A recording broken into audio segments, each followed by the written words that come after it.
have some pretty serious plans to not just go, hey, here's a motorcycle, please buy it, and we're just hoping you'll buy shit from us. Like, they have a lot of plans to like truly support racing industry, a customer to, I don't know, again, that's where I talk about investment. It's not just, hey, we produced a dirt bike. Like, they have some stuff they're going to be spending serious money on even for the next couple of years to put in place. Yeah, I got a question about the Triumph. We've heard, snippets throughout the year about the bike, and how some manufacturers are more of a front wheel steer bike and some are rear. Where do you think this one falls? Very neutral, but like one of the things that impressed me the most about the chassis was I felt like the bike was neutral towards rear when I was first riding it. Mm-hmm. I think they were pretty conservative. Like, they set up a nice balanced bike for us all to ride in the morning. And then it turned okay, but I felt like it could still use more load on the front. I wanted to get more front end feel. I wanted to feel more planted. I wanted to be able to turn in quicker. So I started, so we're at 105 sag. I went to 102. And I was talking to, I think it was Carmichael right after I got off of my first changes. Ricky came up to me and was like, hey, man, what do you think? Tell me in my face. Like, what do you think? He's really proud of the chassis, everything. And I started naming off some stuff. And I told him, like, look, I've a lot stiffer in the rear. I'm going up a bit higher on my sag. I'm braking harder. I'm trying to see if I can load this front end too much. Like, I want to see if it'll wander, if it'll knife or tuck eventually.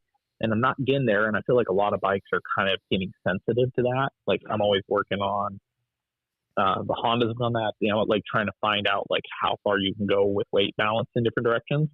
And Ricky kind of challenged me. He's like, dude, go for it. He's like, you can load the front on this pretty heavy if you want. So then I went even higher on my sag. I think I went to 100. I pulled the forks up in the clamps. And I just kept putting more and more weight on the front to see if I could make a turn. And like gnarly. And then basically got it to the point where I was blown away how easy it would carve in, but I never could get it to tuck or overload the front. I finally went too front heavy where just the rear wasn't settling coming into the corners, and that made some changes to combat that. Yeah, sorry about that. Yeah, I was just trying to see how compliant the bike is under load exiting the corner and a straight line stability. Straight line stability is great. Probably one thing the rear is we were running, it was one of my negatives. They are running a 100 rear tire. They're still very weight focused on the goal and inertia. So the rear would wander a little on acceleration. I made some changes late in the day with rebound that helped with that a lot. I felt like more of it was from the tire and the rear shock setting than the actual chassis. I think the chassis is the biggest highlight of the bike. I think it's super compliant. Hand touch feels amazing. Like, you don't feel harshness through the bars to the front end on slap downs or anything like that. It's very stable. The comfort's there, but it also feels very precise. It honestly, that is my standout with the bike, is the roundedness of the chassis is amazing. There are bikes that turn better than it. There are bikes that are more stable, possibly more stable than it. There isn't much I can pick of bikes that have better hand touch. Most of the chassis probably currently are harsher than it, other than maybe the Yamaha. It's just, again, it's like an 8 out of 10 at all that, what I'm looking for out of the chassis. So it's just super well-rounded. I could not find a reason to complain about the chassis at all. My little stuff's down to gearing, tires. I can still work on the suspension setting a little bit. I want a little more right off the bottom torque maybe, but it's nitpicking. I could use a little performance here, a little performance there, but I'm not like, oh, that's terrible. Right. Where I'll straight up say it, like, I love the Cowie 250 chassis. I love the Cowie 250 engine. The stock fork is horrendous. It's one of the worst production forks I've ever ridden in my life.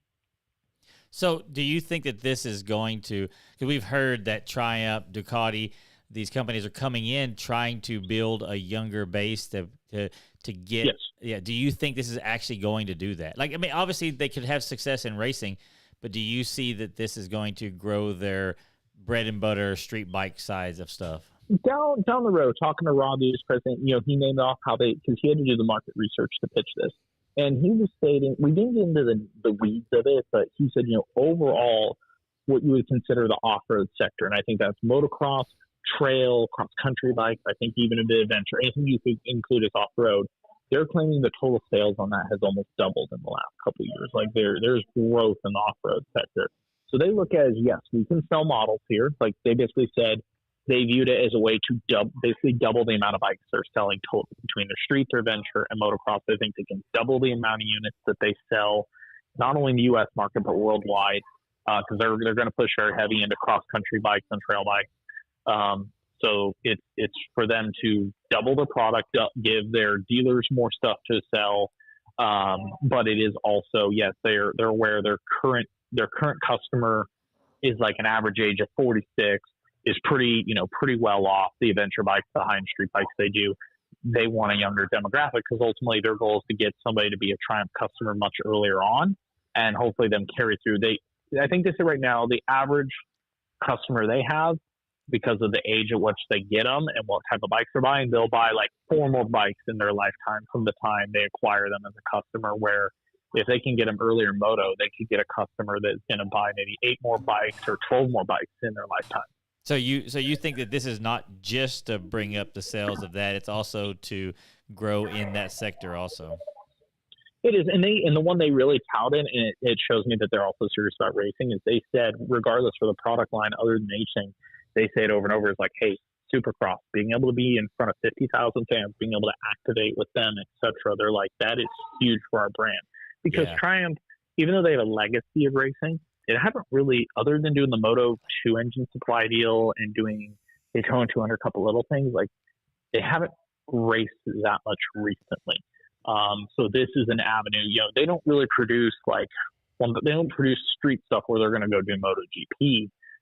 This, though, they feel like, hey, motocross, supercross, we can reach the audience that is, again, going to buy our dirt bikes, but eventually they're the kind of audience that we think is going to buy our really fun style street bikes or adventure bikes on the road. We're going to access them not only through selling them dirt bikes, but by being at Supercross, by being there and activating with them and meeting these people. Yeah, ML, I saw you guys talking about it on Pulp, and I was wondering about how the embargo, you had a very good point about how if they didn't do it the way that you had recommended them doing it, that people would not give the full attention to the bike and leave just to be the first. Mm-hmm. I thought that was a good point. Was there any fallout today after the what ended up happening, and how did that get completely resolved?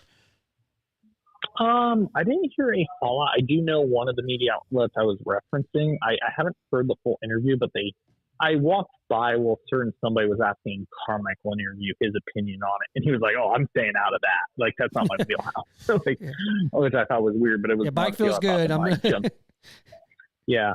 No real fallout. There were some questions. Like the Triumph guys I talked to, they were all super appreciative of, again, my feedback. Really, I'll give it. Mark Tilley kind of started the conversation, but when we were at a table and I overheard it, and I basically moved tables because I'm like, "Oh, I got my fucking opinion here on this. I'm sharing as well." And like I said, he kind of pointed out the rush stuff, and I started talking more about just how I view. And they said it's really different because street world's very different. Street is still very print based, not just print, but like typing based. So like, dude, we do street launches and the guys don't rush. What are you talking about? I'm like, dude, we're so video based. That's why I compared. I'm like, we're more like the automotive or the tech industry now, in the terms of how our content is received and what formats we're putting it in. So for me, I pitched it to them mostly as I say, hey, not only do I think some people are going to do a half-assed job if you give them that short of an embargo, and with all the work you put in, I think it's a disservice to your brand to let them do that, number one. Number two, I think it's way more impactful when you do it this way. And again, I was referencing my viewing habits and how I see tech content come out, how I see automotive content come out, and how I receive it in the difference of free reign versus embargo, like how much of it gets released at the same time and how in depth I'll get watching 2 or 3 back-to-back reviews about the same product to learn every part of it, because we all review a little bit differently. I mean, I personally like to say I think we killed it on our video. I tried to touch everything not only about the bike, but some of the stuff we talked about, the production. I asked a lot of questions about the production of this bike. So I tried to touch on a lot of subjects, but everybody still reviews a little differently. And I think honestly, at the end of the day, I think sometimes, even though we're all in competition, some of the stuff I state is because similar to how Lewis is always on his pedestal about not pedestal, what would you call it? Soapbox about media needing to be better in race coverage. I feel the same way about product testing. Like, I think we all need to still do a better job and we can still do better. And I think, was the whole thing about a rising tide carries all ships. I think if the worst of us does better, I still think it helps everybody.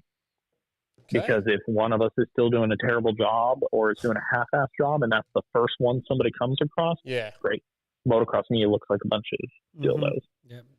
So I still think like that some of what I say is for my personal reasons of I don't want to overwork our staff by turning and burning something in a stupid rate, because I know how much info I'm going to put in there, and for them to turn and burn the project, it's going to take a long time because I have a certain expectation of product we're going to put out there.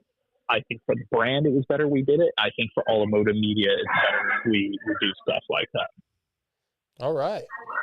Well, ML, anything else that you want to share with us before we close this thing out? No, unless you guys have anything else Triumph, or lay any questions about it. I don't. I think you kind of answered all the questions. I will change the subject then. We're about to go into our EVS picks for Daytona. You want to give us our picks before your 450 picks before we let you go? Dude, we talked about this. Yeah, we had a good little bench racing session over dinner with a couple, and I threw out my kind of thing that I threw out with Lewis on our post race pod. Like, yeah, I really have this feeling of Eli and Jet going Gladiator this weekend. Yes. The two of them start together, and I hope to God what I'm thinking in my head happens. Two of them get a good start. Jet will not want to let Eli get the momentum. Eli is going to be hungry. It's Daytona. He is on fire. I think the two of them potentially could. And this is nothing against everybody else's. Your Webbs, your Roxons are amazing, but I could see those two put on a decimating performance this weekend. I'm going to go Eli for the win, Jet for a very close second over a knockout, drag-out battle. And I think Webb or Plessinger for third. Since I have to stamp it, I'll say Webb. Okay. All right. Well, yeah, I think those are good picks. We're going to find out in less than a week. You'll be there with Lewis. So everybody go check out Vital MX for all the race coverage that Vital will be putting out. Do not go anywhere else. There is no other websites. VitalMX.com. Hey, I got one for you, Jamie, since Okay. I just went to a bike intro and you just went to a bike intro. Okay. How is it going to a bike intro? How is it? How is the experience? Is it what you expected?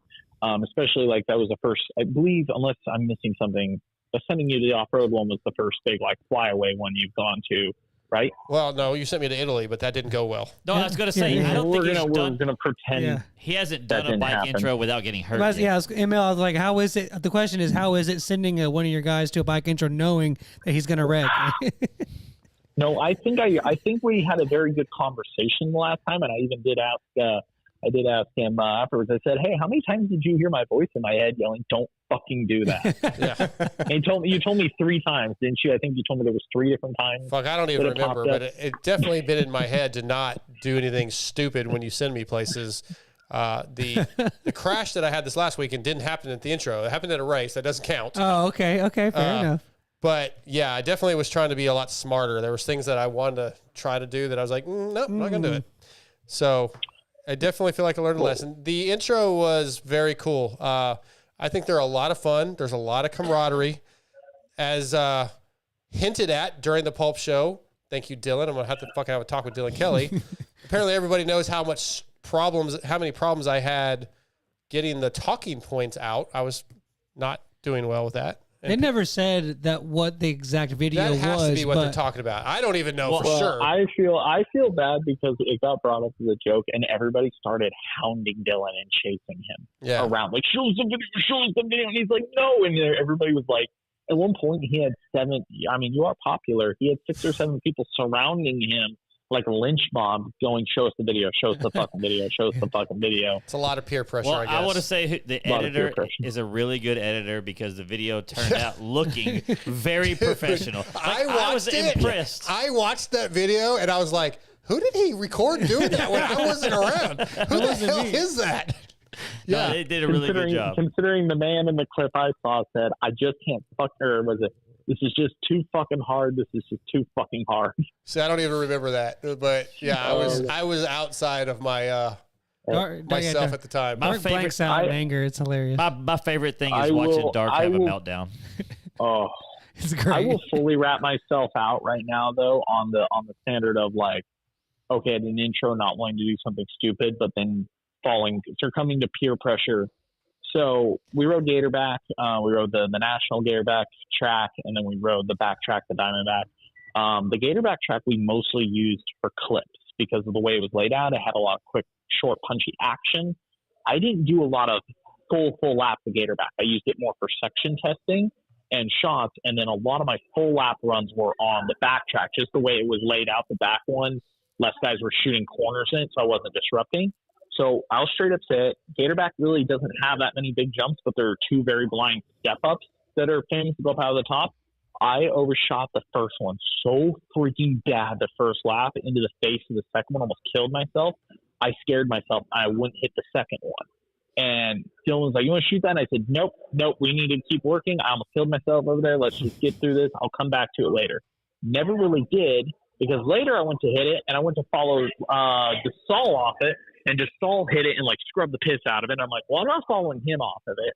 So like, I'll follow Chris off of it. Somehow me and Chris never end up on the same track. So we get through the whole day. I've ridden over 3 hours on my bike. I've never hit that stupid jump. I've done everything else but do this. And at the end of it, I said in my head, I'm done for the day, and I'm a little superstitious about this. So I go back to the tent, and Kiefer starts giving me shit because he had heard I hadn't hit it. And Chris just starts laying into me. How can you go home without doing that? You're going to hate yourself. I'm like, no, Chris, I am totally mentally okay with this. I do not give a shit. I got my job done. I didn't get hurt. I ran through a ton of stuff. I'm really stoked on this. Just starts laying into me. You will not be able to sleep with yourself. You will not. But then other people get involved. And then everybody's ranting on me. And then I gave Chris shit. I said, well, I was going to follow you off it, but you're a bad friend, and you never came back over there. So then he was taking off his gear. He puts his boots back on. He's like, oh, that's it. I'm towing you over it right now. Go gear up. And I'm like, dude, I already said I'm not riding anymore. And he starts just, so F it, geared up, cut right over the track, didn't even roll it, hit it. It was way easier than I thought, and I felt so fucking stupid afterwards. Well, you're amazing. So peer pressure succumbs. I succumb to peer pressure. There is a lot of peer pressure at these events. All right, Abel, we're going to wrap this thing up, and we're going to let these guys, all 3 of these guys got like an hour and a half drive home, so we're going to close this thing out. Ooh, God, well, when you live in BFE. Bumfucked West Texas. Well, I mean, you ask Lewis, West Texas. The cactus. You ask Lewis, Texas is amazing. So yeah. Oh yeah, Lewis is sold. He's gonna lose. He might go move in with Mert. Dude, especially if he saw the rent prices and everything, he'd be like, when can I pack my bags? I don't know, Jimmy. You might not be our only employee tech. You might be not the only guy there anymore. Yeah, right. All right, we're gonna close this thing out, ML. We'll holler at you later, and thanks for jumping on here. Cool. See you guys. All right, see ya. Take it easy. Michael Lindsay, Vital MX. Check out all of our work at Vital MX. Lewis Phillips, Sean Ogden, our video guy, Dylan Kelly, myself. We do a good job, I think. We're trying to improve, but I think we're crushing it over at Vital MX. I'm ready to go home. You ready to go home? I'm ready to go home. All right, well, let's knock these EVS picks for Daytona out. Over the past 39 years, what? No, sorry, go ahead.